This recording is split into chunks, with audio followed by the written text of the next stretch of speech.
Pakistan jail में बंद खैरलांची निवासी प्रसन्नजीत रंगारी आखिर अपने वतन लौट रहे हैं। उनके परिजन एवं स्थानीय पुलिस अमृतसर के लिए रवाना हो गई है। प्रसन्नजीत रंगारी को वापस लाने के लिए जिनका प्रयास और योगदान महत्वपूर्ण रहा, जिन्होंने तमाम मेल के माध्यम से उन्हें लाने का प्रयास किया। High commission of India Islamabad को भी उन्होंने मेल किया, समय समय में पीएमओ को भी इसकी जानकारी से अवगत कराया। साथ ही सेंट्रल गवर्नमेंट केंद्रीय गृह मंत्री को भी पत्र लिख तमाम दस्तावेज उनके लगाकर उनकी रिहाई की मांग की। इस वक्त हमारे साथ पूर्व जिला पंचायत सदस्य विक्रम देशमुख मौजूद है, जिनसे जानेंगे कि आखिर इन 12 वर्षों में प्रसन्नजीत रंगारी, जो कि जबलपुर में मेडिकल कॉलेज की पढ़ाई कर रहा था, रिटर्न जब वो खैरलांची लौटा तो कुछ कार्य के लिए नागपुर चला गया, लेकिन घर वालों को यह लगा कि वह गायब हो गया है, जिसे उसे ढूंढने का प्रयास किया। एक बार तो वो नागपुर से लौटकर उसे ले आए, लेकिन जब पुनः रंगारी वापस गया तो परिजनों को शायद यह लगा कि वह मेंटल रूप से डिस्टर्ब हो चुका है और उसकी मृत्यु हुई। लेकिन एक असमंजस की जम्मू कश्मीर से एक दूरभाष के माध्यम से परिजनों को फ़ोन आता है कि उनका जो प्रसन्नजीत रंगारी है वो पाकिस्तान की सेंट्रल जेल के लाहौर में बंद है। जिसके बाद परिजनों ने इसकी गुहार बालाघाट कलेक्टर, तत्कालीन कलेक्टर गिरीश कुमार को ज्ञापन सौंप उसे वापस भारत लाने के लिए मदद मांगी। लेकिन समय बीतता गया, तमाम परेशानी और कठिनाई सामने आते गई, जिसके बाद पूर्व जिला पंचायत सदस्य विक्रम देशमुख को इसकी जानकारी लगी और उन्होंने पहले तो परिजनों से मुलाकात की। परिजनों से मुलाकात करने के बाद जिस नंबर से दूरभाष के माध्यम से परिजनों को जम्मू कश्मीर से फ़ोन आया, उस जम्मू कश्मीर के फ़ोन नंबर को उन्होंने गूगल के माध्यम से की और परिजनों के साथ मिलकर गृह मंत्रालय और पाकिस्तान से संपर्क साधा। मेल के माध्यम से लगातार प्रसन्नजीत रंगारी की स्वास्थ्य संबंधित एवं उसके वहां रहने की जानकारी ली। इस वक्त हमारे साथ मौजूद है वाराणसी न्यूज़ में विक्रम देशमुख जी। आइए जानते हैं कि प्रसन्नजीत रंगारी को अमृतसर से वापस लाने के लिए क्या क्या अथक प्रयास उनके द्वारा किए गए। विक्रम का बहुत बहुत स्वागत है आपको वाराणसी न्यूज़। आपके सभी दर्शकों को मेरा नमस्कार। प्रसन्नजीत अब चूँकि अमृतसर पहुंच गया है, परिजन वहां चले गए हैं, पूरा मसला क्या रहा कि वो 12 से गायब था और फिर अचानक आज उसकी रिहाई हुई? जी हाँ, ये विषय ऐसा है कि बालाघाट जिले की खैरलांजी तहसील का रहवासी प्रसन्नजीत रंगारी, पिता लोकचंद रंगारी, जो कि एक होनहार अनुसूचित जाति का छात्र था, रजिस्टर्ड फार्मासिस्ट था। कुछ समय से सन 2011 के बाद से उसका मानसिक संतुलन कुछ बिगड़ा था, ऐसा कहना है उनके परिवार वालों का, और उस बिगड़े हुए संतुलन में वो इधर उधर घूमने चले जाया करता था। किंतु उसके परिवार के अनुसार वर्ष 2018 से वो अनट्रेसेबल था, गुमशुदा था, और उसके परिवार में एकमात्र उसके पिता की मृत्यु के बाद केवल उसकी एक सगी बहन, जिनका नाम श्रीमती संघमित्रा खोबरागढ़े है और महकेपार तिरोड़ी तहसील की रहने वाली है, वो उसकी वेयर अबाउट्स के लिए, उसकी जानकारी के लिए परेशान थी।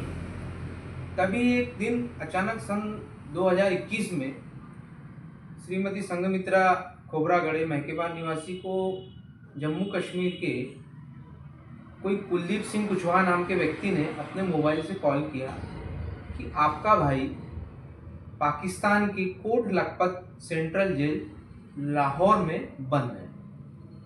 प्रथम दृष्टया तो बहन को लगा कि कोई मजाक कर रहा है और ऐसा कैसे हो सकता है, कोई भटकते हुए पाकिस्तान कैसे जा सकता है। तो उन्होंने पहले तो कलेक्टर बालाघाट और उस समय गृह मंत्री जी को एक ज्ञापन सौंपा इस प्रकरण की जांच के लिए। सभी प्रमुख समाचार पत्रों ने हमारे जिले के उस समाचार को बढ़ चढ़कर छापा कि बालाघाट जिले का एक बेटा पाकिस्तान कैसे चले गया, किन आरोपों में गया, जेल में क्यों है, कितनी सजा हुई है, इन सब चीज़ों को लेकर उसकी बहन, सगी बहन संघमित्रा ने प्रशासन को ज्ञापन सौंपा था, जिसका समाचार सभी प्रमुख समाचार पत्रों में छपा। चूँकि मेरा एक स्वभाव है कि मैं ऐसे ज्वलंत मुद्दों पर विशेष रूप से ध्यान देता हूँ जहाँ पर पीड़ित कम पढ़ा लिखा है, दलित, शोषित, वंचित वर्ग का है, जिसको उतना नियम, प्रक्रिया, टेक्नोलॉजी का ज्ञान नहीं, उनकी मदद के लिए मैं स्वतः प्रेरणा से आगे बढ़ता हूँ। समाचार पत्र की खबर को पढ़कर मैंने इसे दो देशों के बीच का मामला समझा और जांच करना उचित समझा। मैंने मन के पार जाकर प्रसन्नजीत की बहन संघमित्रा खोब्रागड़े से मुलाकात की और उसके दावों को समझा कि इनके दावों में कितनी सच्चाई है, कितने तथ्य हैं, जांच योग्य है या नहीं। मैंने पाया कि बहन की चिंता वाजिब है और प्रसन्नजीत बिगड़े हुए मानसिक संतुलन में गायब तो होता था पर आ भी जाया करता था। कुछ समय के लिए गायब होता था, फिर आ जाता था, फिर चले जाता था। और उससे जो फ़ोन नंबर आया था उसकी भी हमने जांच किया इलेक्ट्रॉनिक माध्यम से, तो पता चला कि हाँ सही में जम्मू कश्मीर की रजिस्टर्ड सिम है।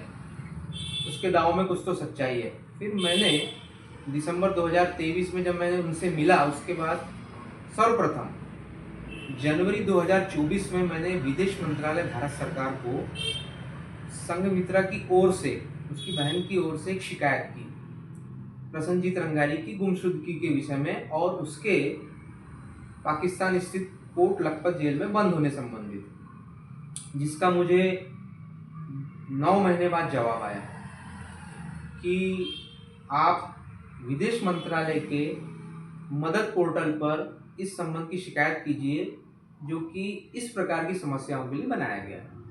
ठीक है, हमने सोचा ठीक है हम वहाँ करते हैं। उसके बाद मैंने संघमित्रा के ओर से विदेश मंत्रालय भारत सरकार के मदद पोर्टल पर 10वें महीने 2024 में मदद पोर्टल पर प्रसन्नजीत की उसकी पहचान से संबंधित उसकी वोटर आईडी, उसकी डिग्री, उसका फार्मासिस्ट का लाइसेंस, उसके पिता का राशन कार्ड, पंचायत के जो डॉक्यूमेंट्स थे जो उसको भारतीय होना साबित करते थे, वो समस्त डॉक्यूमेंट्स और उसकी बहन का आवेदन मदद पोर्टल पर अपलोड किया। तो संभवतः ऐसा मुझे लगता है कि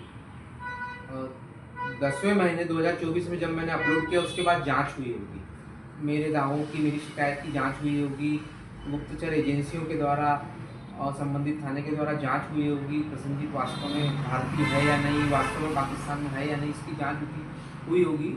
तो उसके 11 महीने बाद मदद पोर्टल से मुझे एक ईमेल आया 10 सितंबर 2025 को कि उन्होंने स्वीकार किया। भारतीय दूतावास इस्लामाबाद पाकिस्तान से मुझे मेल आया कि हाँ, बालाघाट का बेटा Prasannajit Rangari Punjab institute of mental health Lahore में कैद है और सुनील अधय नाम के छद्म नाम से है, वहाँ प्रसन्नजीत रंगारी के नाम से नहीं है। तो उस दिन एक बहुत बड़ी जीत हुई उसकी बहन संघमित्रा खोब्रागड़े की और मेरे प्रयासों की कि दोनों देश की सरकारों ने, भारत और पाकिस्तान की सरकारों ने ये स्वीकार किया कि प्रसन्नजीत रंगारी जीवित है और भारतीय है और पाकिस्तान की जेल में पाकिस्तान में कैद है, जेल में नहीं, कैद में। तो वो हमारी एक बहुत बड़ी जीत थी। इस ईमेल का जवाब मैंने संघमित्रा को बताया कि संघमित्रा दीदी ऐसा ऐसा जवाब आया है। वो बहुत खुश हुई, भैया आप लगे रहिए, प्रयास करते रहिए, ऐसा उन्होंने मुझे कहा।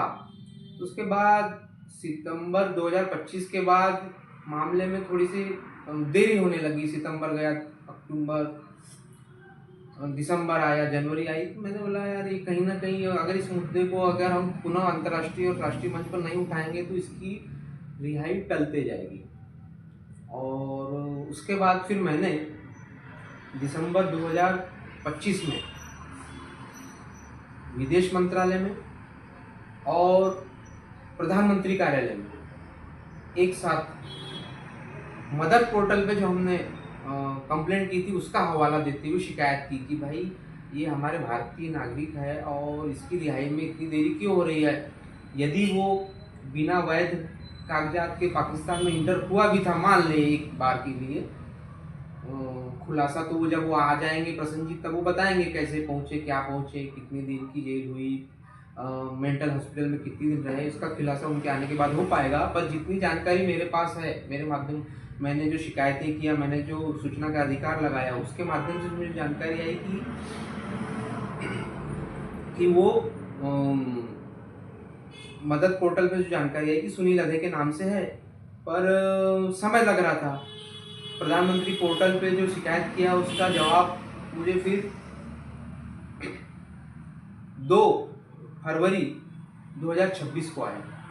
प्रधानमंत्री जी के पोर्टल पे जो मैंने शिकायत की थी, प्रधानमंत्री कार्यालय से मुझे जवाब आया और वो जवाब दिया मुझे high commission of India Islamabad Pakistan के कल्याण अधिकारी वेलफेयर ऑफिसर अखिलेश सिंह ने। मेरी शिकायत को बंद करते हुए उन्होंने ये जवाब दिया कि प्रसन्नजीत रंगारी की रिहाई 31 जनवरी 2026 को, इस वर्ष वाघा बॉर्डर से कर दी गई है।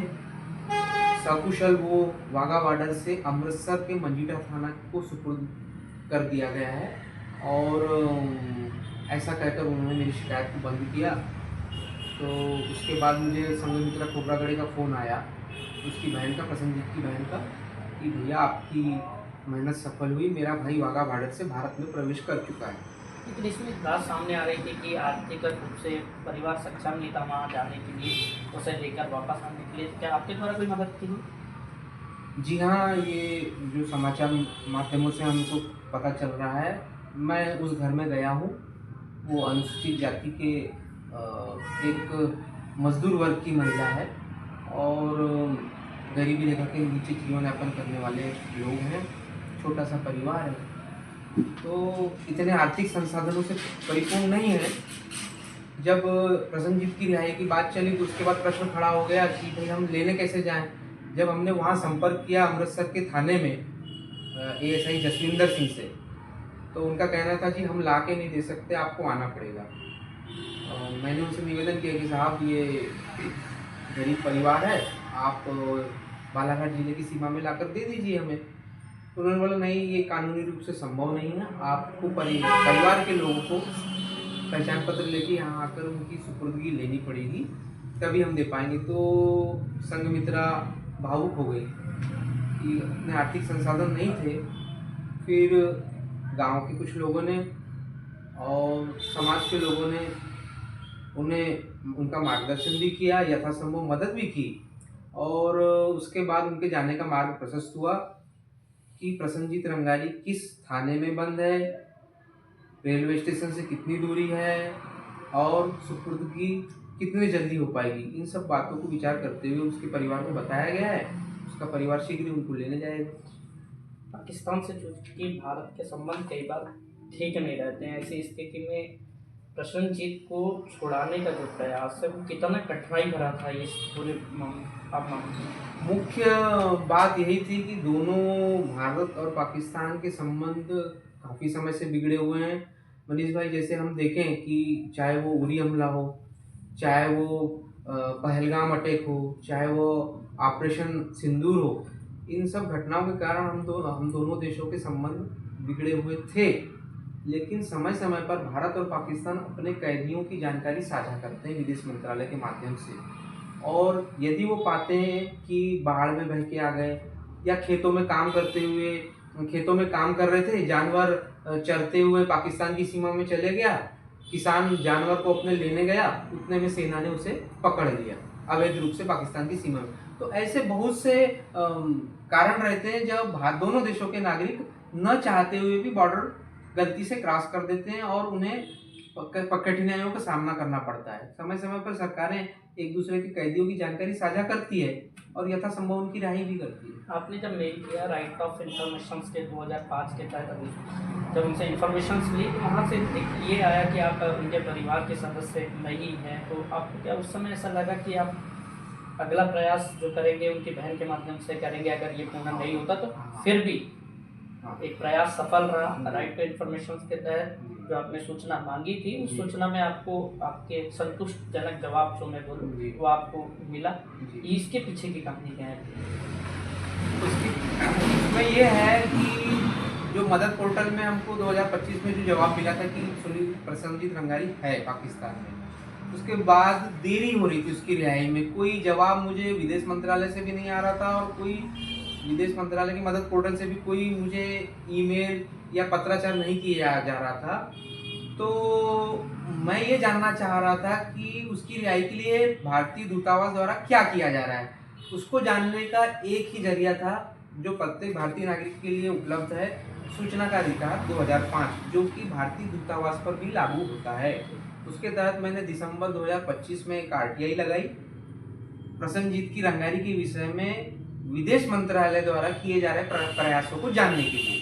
उसका जवाब मुझे 1 महीने के अंदर भारतीय दूतावास के मिस्टर बलोदी द्वारा दिया गया कि क्योंकि मैं उस परिवार से डायरेक्ट ब्लड रिलेशन में नहीं था, सूचना के अधिकार के तहत निजी जानकारी साझा करना नहीं की जाती, तो उसमें उन्होंने ये कहा कि आप उस परिवार के सदस्य नहीं हैं, तो लेकिन हम समय समय पर भारतीय उच्चायुक्त जो है भारतीय कैदियों की पाकिस्तान जो जेलों में जो बंद है उनकी कुशलक्षेम लेते रहता है।